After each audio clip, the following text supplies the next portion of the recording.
welcome to Mount Pleasant Up Close. My name's Jeff Landy, I'm the Borough Manager, and today my co-host is Seth Prentice, Community Manager and Marketing Manager for Armstrong. We have to shorten that title somewhere down the line. It's actually called CALM, C-A-L-M, but you know. Well, you know, Seth, you and I, along with the borough, have done a lot of different programs, talked a lot about the issue of drugs in our community. I know it means a lot to you about what's going on. So Yeah. today, this is what the show's going to be about. Yeah, so 5 days here will mark a year. My girlfriend's brother turned 23, overdosed due to heroin at a hotel in Miami, Florida, and we got the phone call. He had passed away. Had they gotten there in enough time, Narcan could have brought him back, but there's some stories that'll go along with that we'll never understand of what happened that night. But you look at those situations in our youth, and then you look at situations back home here where, as of December 30th, 2015, we had 113 people overdose, which is a staggering number and something that we need to change. And that tragedy that touched you, you gave a real quick stat, but there's many other numbers that it might not lead to the tragedy of a death, but it's just going through the process of an addiction, then rehabilitation, then how it affects the family. It touches a lot of people's lives today. Oh, for sure. And a lot of people, believe that all these people should just be thrown in jail. They should be off the streets. But, no, what really should be done is that they need to follow a program. They need to, find some form. Is it AA? Is it NA? Is it going to a halfway house, three-quarter house type deal? That's the way that, to work with addiction. Addiction is a mental health issue. It's not, no, this person's cursed. People treat addiction like it's a worse form of cancer. And that's the problem that we really need to start to correct in this country. Well, there's a lot of programs out there, and we have two guests today that can educate us and talk about the programs that can help people. Because it is something, as you said, it is something that you can't help people. You shouldn't just discard them away. Right, and we're lucky enough to have the office for one of them right here in the Borough Building. That's right. So we're going to let our guests introduce themselves. We're going to start with a young lady. Okay. I'm Jamie Lloyd, and I'm the new Community Mobilizer and Prevention Specialist with Westmoreland Drug and Alcohol Commission. And my coworker Julie Roebuck and I are the people that are in the office here in the building. And we are a satellite office. The Westmoreland Drug and Alcohol Commission's main office is in Monessen, and we received a grant called the Drug Free Communities Grant that allowed us to rent a space here, and it's focusing on Mount Pleasant. Mount Pleasant was one of our targeted areas through research and needs assessment based on drug use, overdoses, things like that.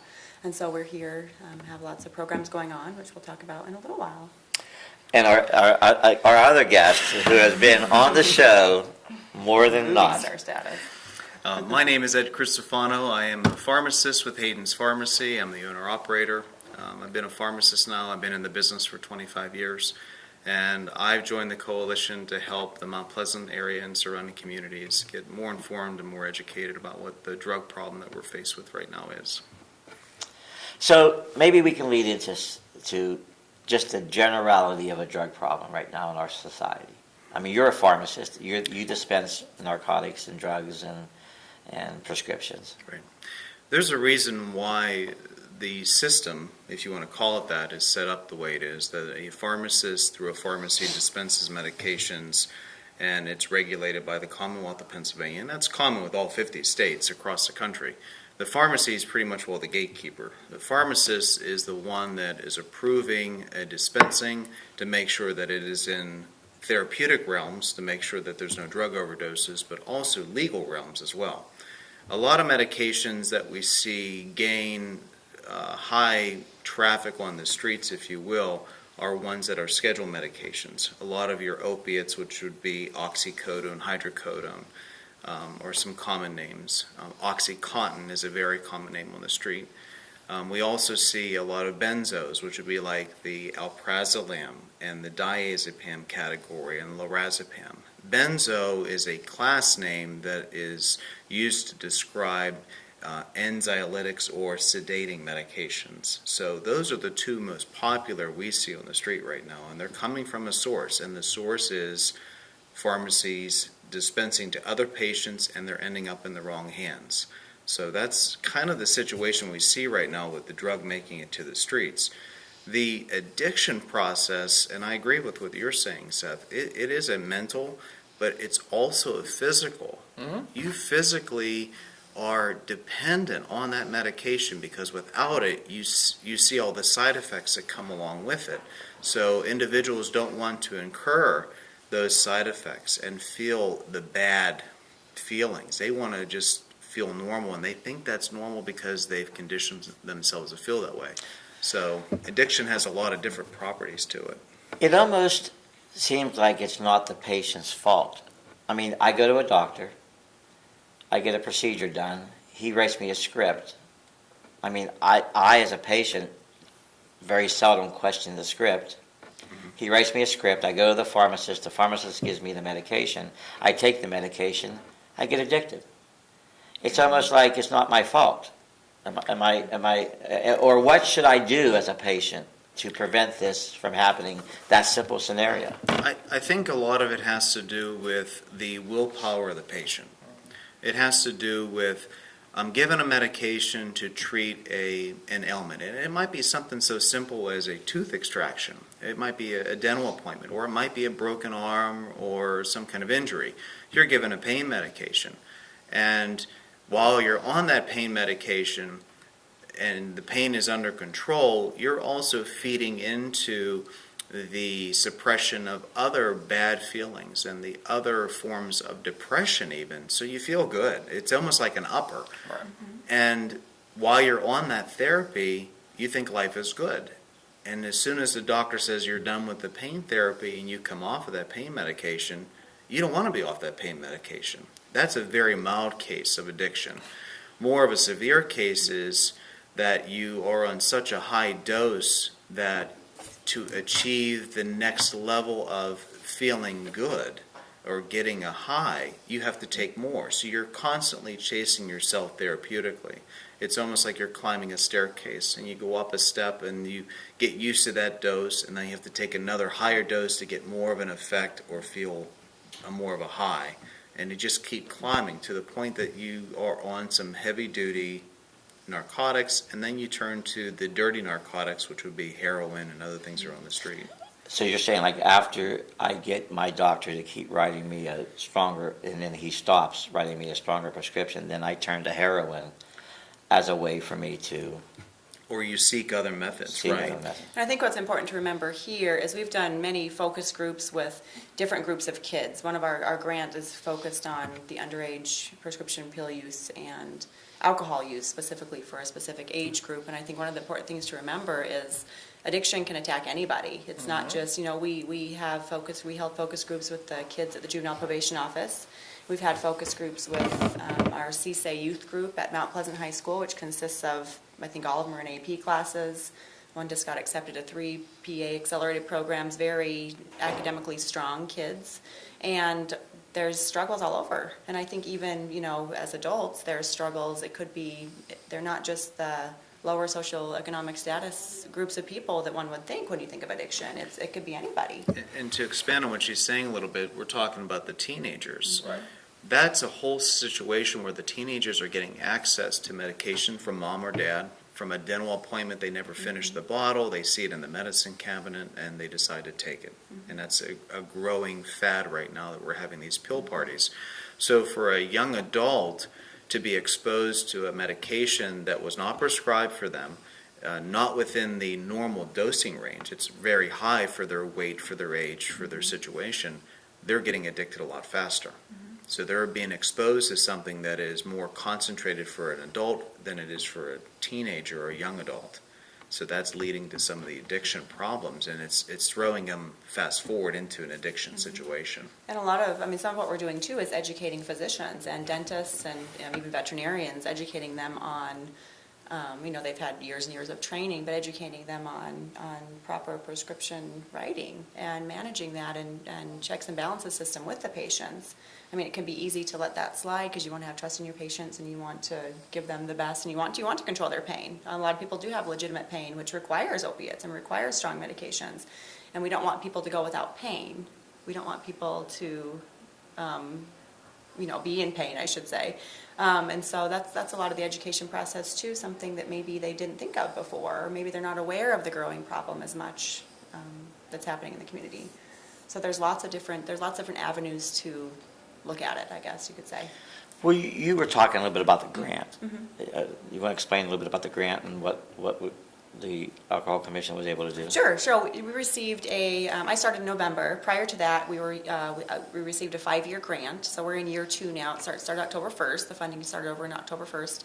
It's a Drug-Free Communities grant. And so it's funding projects for youth-driven projects. So some of the stuff that we have going on currently, November and December was kind of slow. Everyone's kind of out of the office. Students are on Christmas vacation, things like that. But some of the things we have currently going on, we're working with our youth group. So we have going backwards a little bit, the grant, part of the grant is we hold a coalition, the Council on Substance Abuse and Youth, CSAY.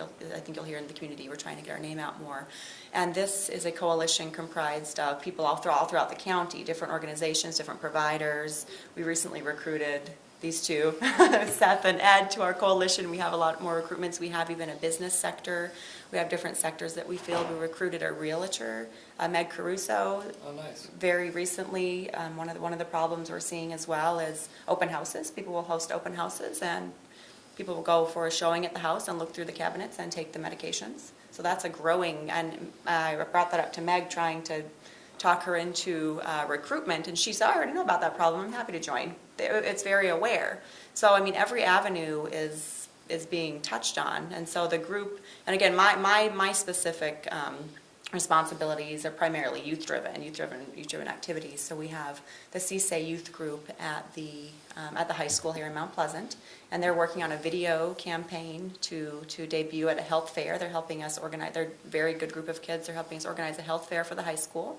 It's going to be May 13th, and they're working on a video PSA announcement. They're filming themselves, and then Seth has offered to help edit that. So I think maybe he bit off more than he can chew. Maybe we'll see. We'll see how it goes.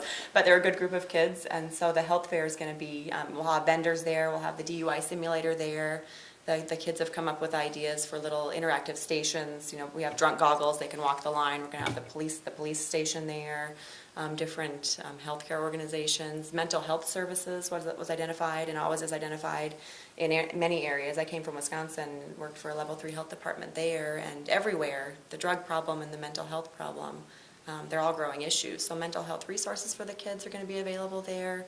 And it's a way for the kids to come together and plan an activity like this, and also sustain it for years to come, and then from this get some peer-to-peer education. So all of our CSAY group now, primarily the youth group, are seniors. They'll be graduating, so we're recruiting some underclassmen and trying to get a snowball effect of peer-to-peer education surrounding drug use and abuse, because it's kind of a taboo topic. Well, don't you think that some of the ways to educate is just to make people aware? I mean, you gave an example today of an open house at a real estate agent and people going through the medicine cabinets. I mean, I guess that is an example of, unless you're in the business, and how many people are in that real estate, how would you even think of that? So, but it doesn't just stop there. It's also going to visit grandma and grandpa. And the grandchildren who are teenagers are going through the medicine cabinet know that grandma is on a benzodiazepine, Xanax, or she's on a pain medication for her arthritis. It's the game has changed in the last 25 years. It's changed for the worse. So now it goes back to education programs like CSAY to go out and educate the community. What is the trend right now? What is happening?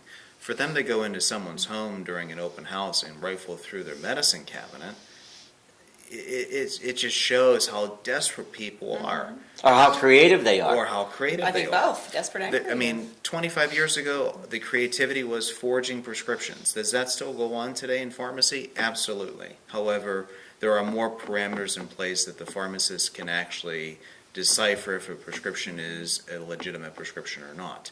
So now it's come to other ways that you have the doctors writing for prescriptions that really don't warrant the number of tablets for the therapy. We're trying to combat that with the Pharmacists Association.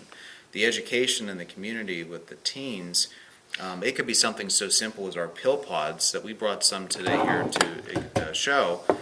to lock your medications up at home. It's sad to say in your home, your private sanctuary, that you have to lock your own medications up, but that's the reality we live in right now. I think most people, and I shouldn't say most people, but I think a lot of people, because they want to remember to take their medication, probably leave the pills out Right. on a table or Or a in a pill- cabinet. a pill or that pill Thing, container, container, which is yeah. obviously, the pills are Yeah. in there. So I think that's sometimes almost given like a person who's addicted, saying, here it is. Right. You know, I'm Yeah. going to put it in front of It's you. putting it right in front of them, exactly. What's sad about it is that they're not just going after medications that have potential abuse. Anything that's in a pill bottle is being taken. A lot of it's made a lot of headway that the teens are having pill parties or Skittle parties, where they'll go into your medicine cabinet and you might be on high blood pressure medication, you could be a diabetic, you could be on a water pill, which is a diuretic, and the teenagers are taking those thinking there is some potential to have a high from them for substance abuse. Medications that have no bearing on any kind of effect, such as the opiate category, to have the sustaining a high effect. They're experimenting with that, which is a problem because they can actually be they can actually cease life to be if taken the wrong way. That's why they're a prescription drug. And that's part of the goal of CSAY, I mean, is to educate the youth and parents alike, but the CSAY, there's some controversy about introducing any kind of controversial topic to youth for the fear of that will then make them want to try it. Right. But all the evidence, there's lots and lots of evidence-based research that shows that if you introduce a taboo topic such as drugs or STDs or whatever it may be, it does not mean that they are more likely to engage in those risky behaviors. It actually helps them, and there's lots of evidence now that's coming out to show that, which supports coalitions like ours. And the CSAY, back to some of the youth prevention involvement things that are going on, we're also going to hold a youth summit in 2017, so about a year from now, but the planning started now, where we hope to kind of branch out of Mount Pleasant a little bit and we're going to involve all of the school districts. We're going to get 2 students from each school district to come to this day summit and provide kind of like a training, have a keynote speaker, maybe someone who is in active recovery themselves or has been an addict themselves, someone to kind of grab the attention of the kids and then provide different workshops for them throughout the day so they can then go back again and take this peer-to-peer education to their groups. Because we as a coalition it's growing and it's a wonderful coalition, but we're still tiny. We're still small and we can't reach everyone we want to reach. So we're hoping by pulling in the school districts that we can reach more places that way and provide. Our grant is for 5 years and we hope to get it again, write for it again and continue our work. But one of the big goals is sustainability of our programs. So we kind of assist in these programming areas and kind of put forth a little bit of the financial aspect of it and the planning in hope that these organizations can then sustain them if and when the grant pulls out. For instance, National Night Out is coming up, it's not too soon, but again, the planning's begun for August 2nd. The police department is heading that up, as most local towns do. We're assisting them in that, but with the hope that it's something that can sustain, and that's in essence a way for the community to get to know the police officers, and it's going to be a tabling event with vendors and some prevention materials provided there. We invite people out, so there's a lot of stuff happening that we hope will provide, like you said, Jeff, provide an awareness of a lot of times people aren't aware of it unless they know someone personally, like you had shared, Seth. Know someone personally, a lot of time we don't know what's going on. Seth, can I ask you something about that Sure. situation? I met your girlfriend. She's a wonderful person. But can you shed some light on what they went through? And did they second guess what they should have saw? Did they see things that you can let the public know that they might have? That if they're in the same situation, they might see the Are same you warning thinking signs. risk factors? Or warning signs. And, yep. You know, and a lot of it's different things. And I'll actually add one more to it. So my girlfriend's actually a recovering addict herself. So she had alcoholism, and she was an alcohol addict to and through. She's now almost 2.5 years sober. But she found a program. She realized, when it gets to the point, do I have my next drink or do I pay a bill? My electric's going to get shut off. Well, maybe I shouldn't go out tonight and go to the bars. So, that she saw it for herself. She needed to get clean, And, you know, she went that route, where her brother, you know, there were numerous signs, you know, and finally her parents just had to cut him off and kicked him out. You know, lying, hiding, noticing items were stolen that he pawned off, trying to go back and get those items at the pawn shops. You know, he went to a 3-quarter house, you know, got himself clean, went to Florida, was doing great, and then the trigger happened. Had to have a dental surgery. And Got there- medication? Got medication, there it was all over again. Yeah. And what happens is a lot of addicts, they'll get off of something, get clean for a while, and go right back to the dosage that they were using when they were still using regularly. And that's typically what happens on a major overdose. And it's because their body is expecting to feel that high that they feel from that medication, so Right. it can be some time. Right. Just as an example with Yeah. the dental medication. And what you shared about the different, how the two different aspects, your girlfriend went a different way. Right. And you went a different way. And we sat in on an Addictions 101 training that we were required to go to, and I'm sorry, I don't remember the name of the trainer. She was fantastic. I wish I could remember her name so I could give her a shout out right now. But it was fantastic training. And some trainings you go to, they'll say, this is the way to do it. Everyone does it this way. Everyone works a 12-step program.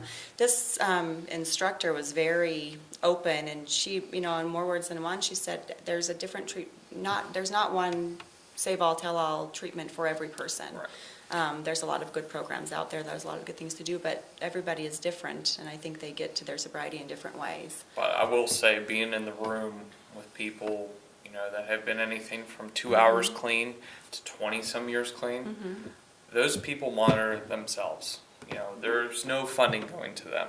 They fund themselves. They help each other. I've never seen a group of people in a room, you know, all with the same issues, come together to help support one another like, you know, addicts do.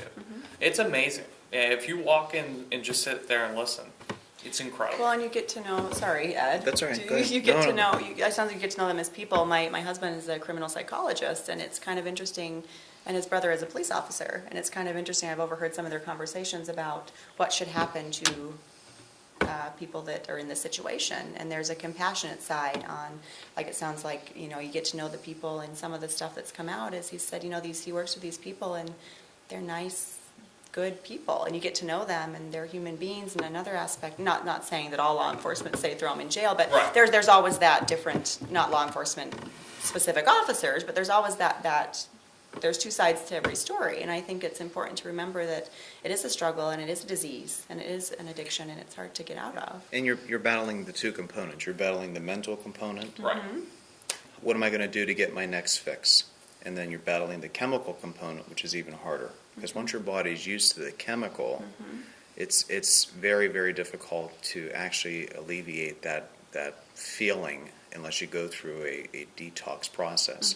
So if it's okay, maybe we can talk about the preventatives, where to start. Like, first place to start would be proactive. Start locking up your medications at home.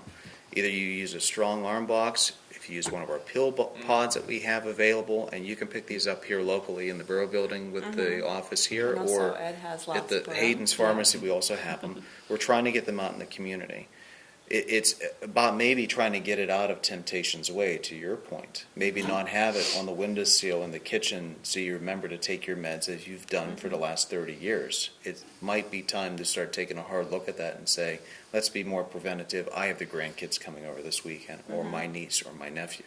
Because again, an addict is going to go to any great length they can to get that fix. They're creative and they're smart. Yeah. And it could be stealing the tablets, or it could be selling things to get the money to go buy them. And then moving on, what do you do if you do have an overdose situation? And there's a lot of great programs in Mount Pleasant right now. And it's a drug name that has gained a lot of notoriety. It's called Narcan. Narcan is actually the antidote to help in a crisis situation. And coming up here at the Mount Pleasant High School on the 11th of February at 7 o'clock, we're having an education session to talk about the drug substance abuse, and also to talk about how to administer the Narcan rescue prevention kits. So that's going to be forthcoming as well. And that's a community, if I might add, that's a community event. There's the first responders, law enforcement, they've been trained in it, and the community event. Our hope is to get the Narcan kits that are going to be given away and the training into the hands of, well, anyone who would like one, but especially into the hands of someone who has an active addict in their family, or someone they know that's using heroin, or even prescribed pain medication, someone who does have the back pain or the surgery or the chronic pain, someone who even they're at higher risk of overdose. So to get these kids into the hands of those people. And no one's being judged for this. Correct. It, Yeah. it is a free program. Be preventative and be proactive instead of being on the 11th hour and you're dealing with a crisis at home, and then what do?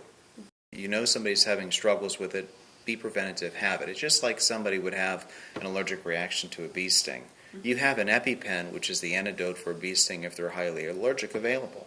If you know you have a problem with substance abuse, be preventative, be ready. Because there's, the first responders, a great group of people, they do a lot of great community service. They cannot be everywhere at every moment.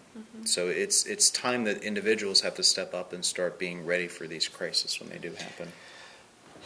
Does it make sense to even go back even a step further and say, when you're at a doctor's office and the doctor says, do you need any prescription for pain, or do you want me to write you I'm not sure what everybody doctors say to them, but is there something that the patient can say, should they say, write me a subscription for, or prescription for Motrin or something? That what is the least addictive pain medication that you've seen out there that a patient can say, give me this instead of the strong stuff. yes, Right. yeah. Maybe we should go back even that far, because once they start taking it, and again, I'm saying the patients are just listening to the doctor. They're just taking the script and getting it filled. I'm saying to you, is there something the patient can actually do at the doctor's office to say, To lower that risk factor. To lower the of risk possibly getting factor. addicted. Each patient knows their own threshold. My threshold to pain would be different than hers or yours. So each patient's going to have to evaluate their own situation. Are there other pain medications they can write for? Absolutely. They can go to a high-dose ibuprofen, for example, or a Celebrex, which are non-steroidal anti-inflammatories, something else to take the pain away rather than going to an opiate or a hydrocodone or oxycodone level. It's just trying to figure out what works best for that patient, but preventative, making sure that you're only getting prescriptions that will last a month. And if you don't finish them, destroy them. Bring them back to one of our return centers.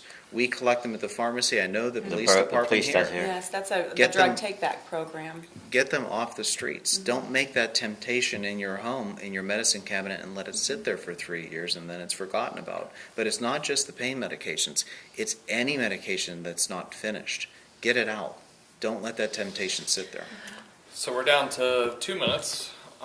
I can't believe the show already went Yeah. that quick. yeah, But, all right, so let's go over again our overdose prevention Yeah, if training we could night. talk about. Mount Pleasant High School on February 11th at 7 o'clock. It's in the high school It's in the cafeteria. auditorium. The auditorium. It's a free presentation to everyone. They can come learn more about the drugs on the street right now, how things are being abused, which is quite fascinating to see how they're being used off schedule, if you will. They're also going to get the ability to register for a training prevention kit.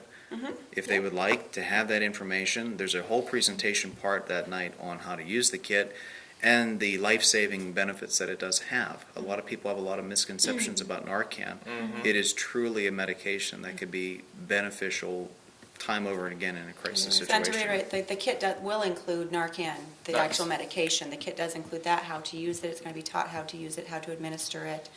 The importance of the expiration dates, as we're starting a registration program. So Oh, nice. they will know when it expires. They can get a new kit. So we're really trying to promote it because, again, it's kind of a controversial thing. And it's worth saying it's anonymous. This registration site, you register anonymously into a database, and the database notifies the person or the recipient when it's due for a replenish or it's expired, it needs to be replenished. well, we have a lot of information today. I know we're running out of time. If they want to contact you, what's the phone number? You can call our Menneson office, or you can call us. The personal cell phones are always a good way to ask, but you can go to our website, wedac.org, and you can go and find all the numbers for the Menneson office, the Mount Pleasant office, and then also the Borough Building's a good way. Do you Davis have the Pharmacy. number for this office here? I don't know it off the top of Okay, my I wasn't head. sure if it was the Yeah. one in the No. pillbox. I don't, Okay, Ed, you're, this is is this 724-542-4508, yes. And then Thank also, you, Seth. Hayden's Pharmacy has the pill pods. If you have questions about your medication, stop by and ask one of the pharmacists. If you want to return your medications that are no longer being used, go through your house. Go find a bag of medications you haven't taken for some time and get it out. Do a clean out. Spring's coming. They always say spring cleaning, right? And bring them to the pharmacy or their collection site here at the Borough Building. and also the Mount Pleasant Borough and Township have been doing the reality tour, which is a great way to learn even more. And it's, you can go to the Mount Pleasant Township website and see all the dates. So I know we're out of time. Yep. So for all the gang here, this is Jeff saying, well, thanks for listening and watching Mount Pleasant Up Close, and we'll see you next time.